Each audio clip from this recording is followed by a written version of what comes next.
I'm speaking English. And I will speak English? Yes, you speak Okay. English. We are with Silvia Federici in contact through the space. Silvia, thank you very much for this contact, for giving us your time. I want to introduce you, Danitza Luna. She is the most important piece of the work for this book. Therefore, we put her as author because all the drawings are her creativity. Wow. She's part of the movement since many, many years. So, Danitza. Thank you, Maria. Master. Hi, Silvia. Danitza. It's an honor for me to be with you in this moment. I'm very grateful for this chance. I would like to say some words for make a grateful words for you because it was a honor for me. Dear Silvia, sorry, I need to prepare. I don't have a high level in English, but I try. I understand, and I'm very, very appreciative. I mean, I was encantada por sus imágenes, verdaderamente encantada por las imágenes. Y las he mostrado a tantas compañeras, todos han dicho, qué maravilla, ¿quién es que ha hecho esto? Tú eres una gran artista. Y también con humor, con ironía, ¿no? Con sabiduría, ¿no? Muy, muy bueno. Es para mí un honor que tú has hecho este trabajo. El honor es mío, Silvia. Sí. El honor es mío. Sí. Me emociona mucho. Sí. I'm so emotive with your words. It was a challenge for me.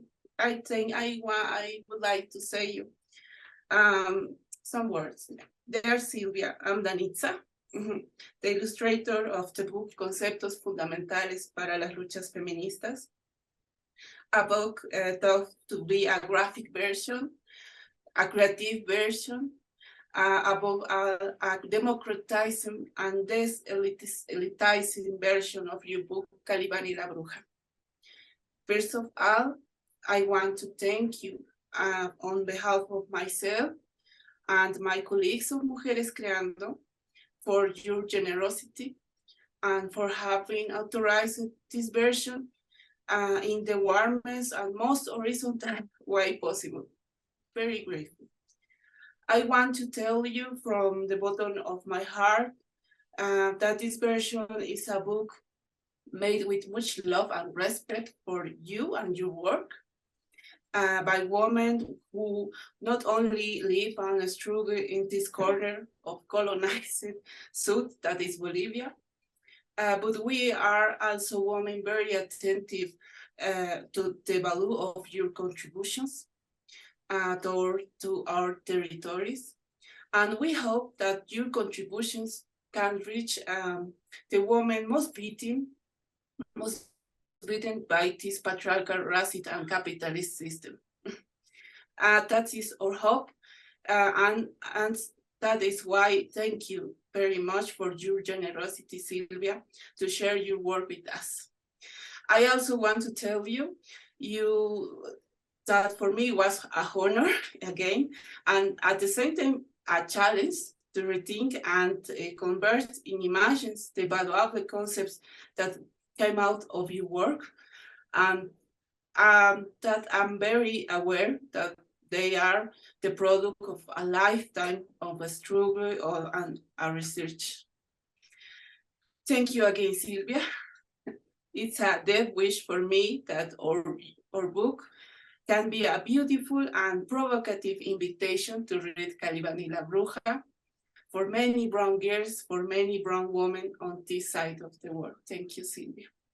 Oh, it's very powerful what you're saying, and I feel very humbled because, you know, also my book, I did a lot of work, I did a lot of research, but also I was inspired by a lot of women, by a lot of struggle around me. So the book is not only my book, You know, there's a lot of other women's work that has gone into it. And, you know, with the work you have done, which I know it was very difficult, and the result is fantastic. You have given a new life to the book, and also a whole new audience, because it's going to make possible for the book to reach a lot of women who will be maybe intimidated, you know, by the big words, the abstract concept.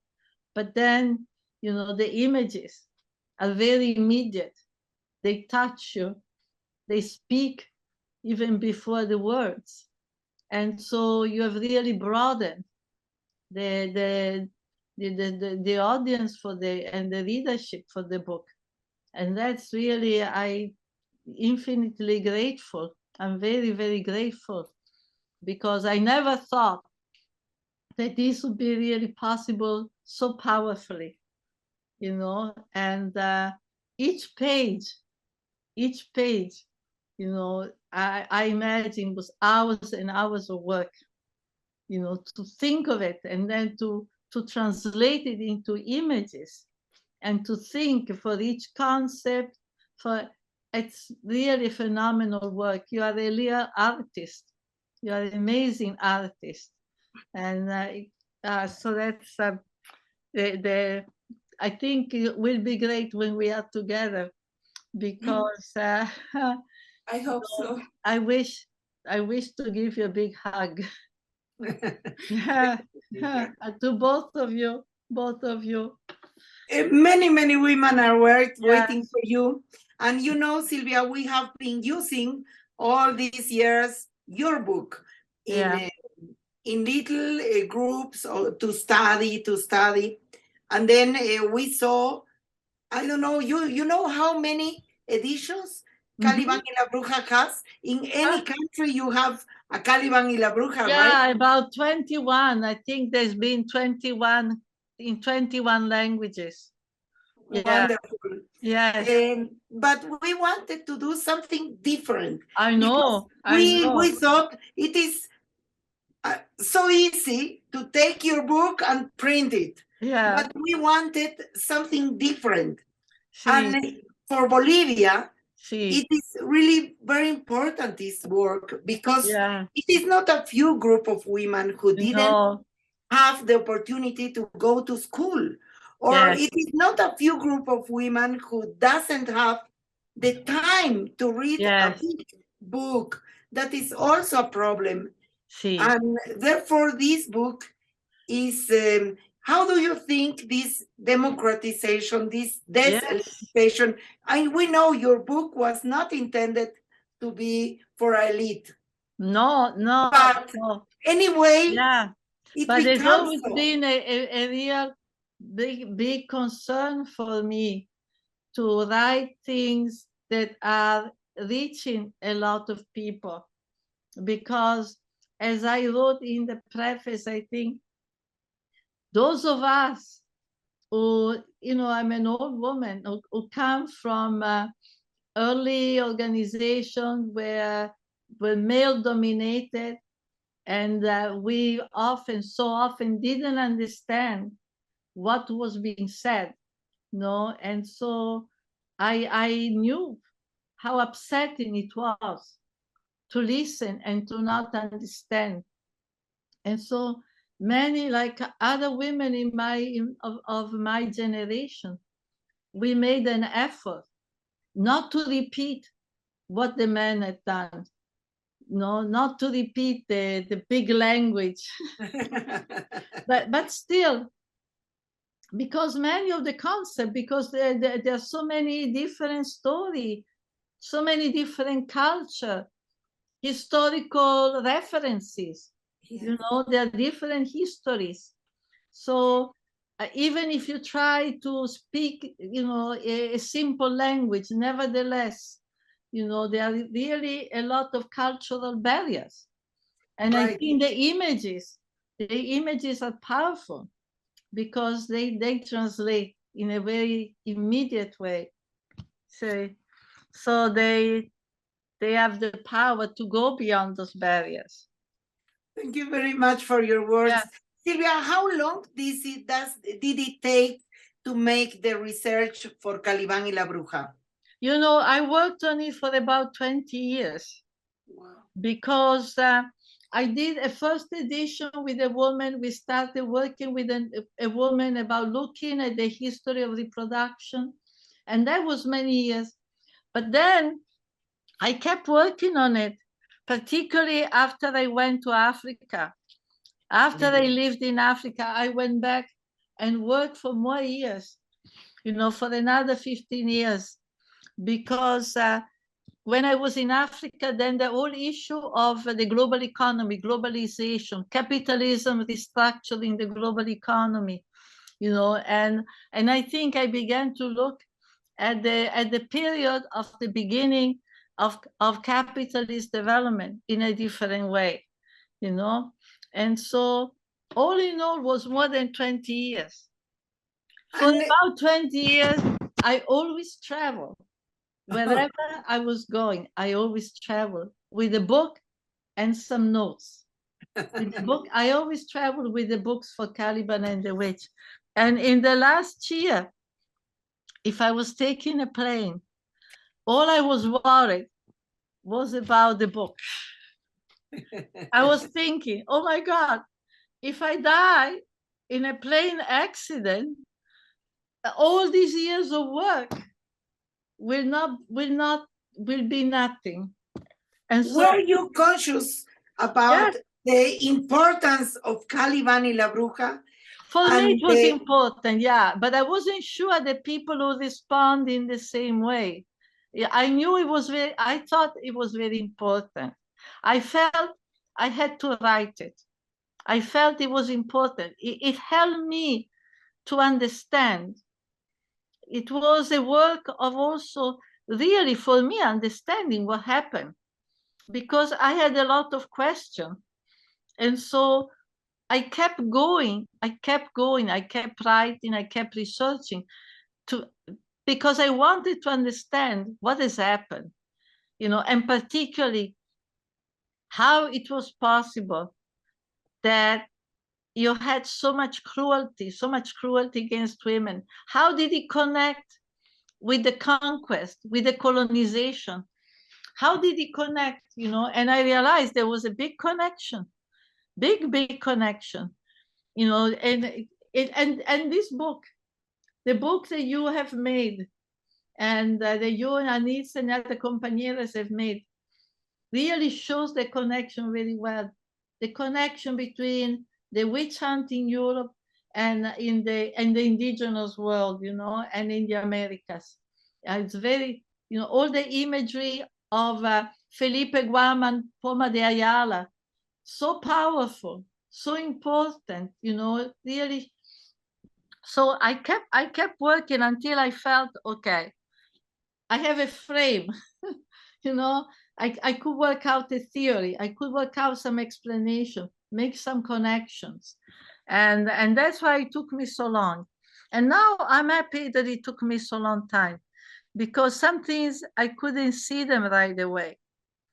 And for example, some things became more clear to me, you know, in the 1980s, 1990s, when I had structural adjustment, International Monetary Fund, the World Bank, and then the fund, and together with them, the fundamentalist Pentecostal evangelical churches, the Christian fundamentalists, you know, arriving, for example, in Africa or in Latin America, together with the FMAI, together with, I felt, oh my God, history and Silvia, itself.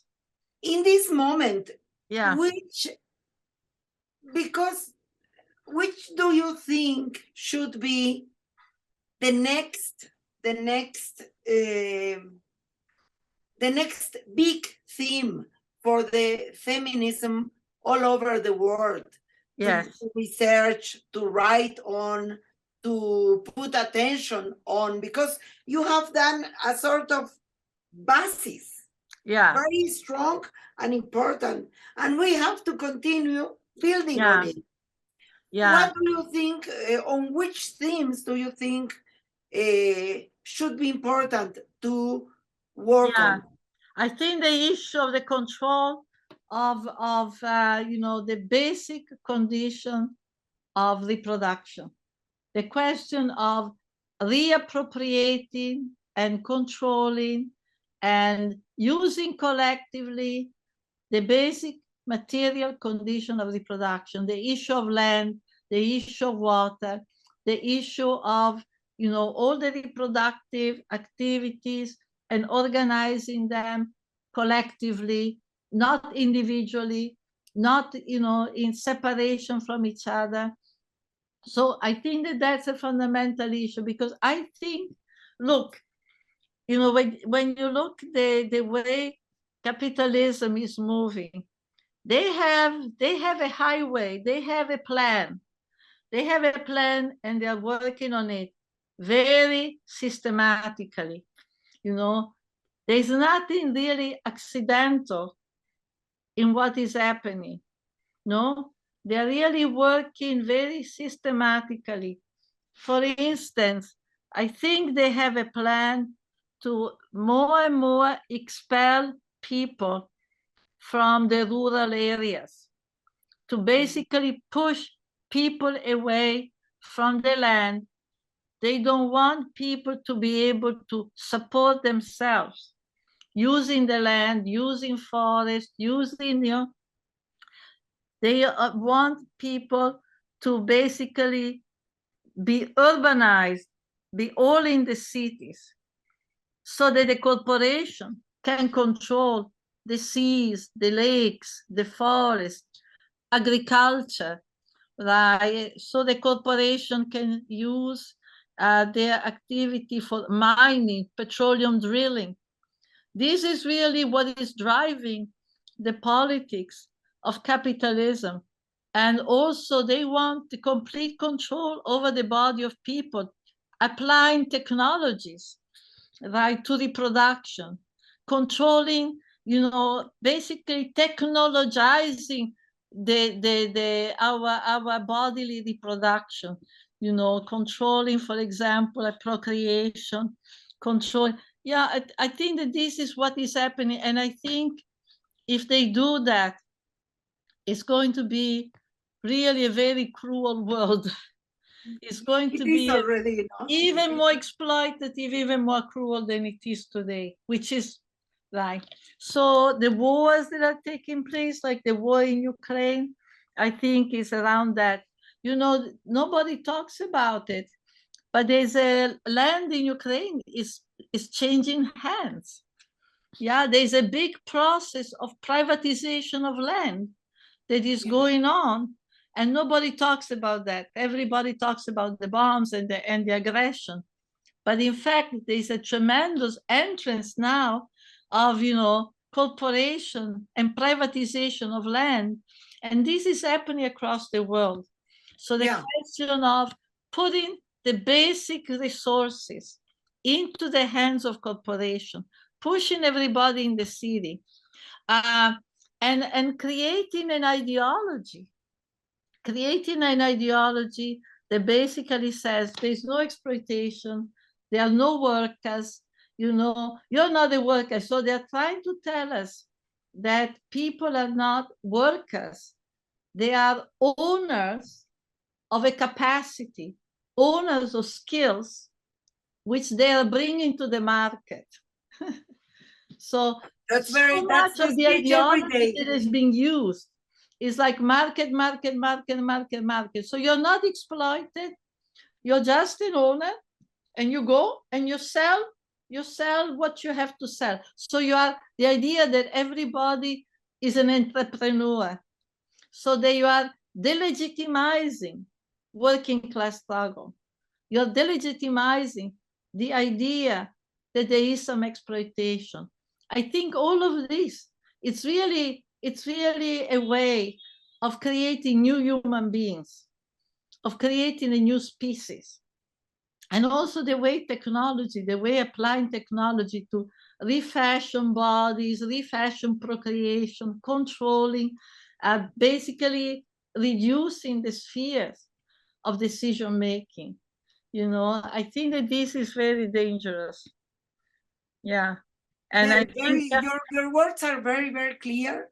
Yeah. And although maybe somebody thinks that is a vision from the north, that is also happening in this south, this global south. Oh my God, I think it's very much in the south. It's very clear also. Yeah, it's very happening, you know. So much land is taken away. So much land is being destroyed. You know, I think there are countries like Paraguay, they call it the Republic of Soya.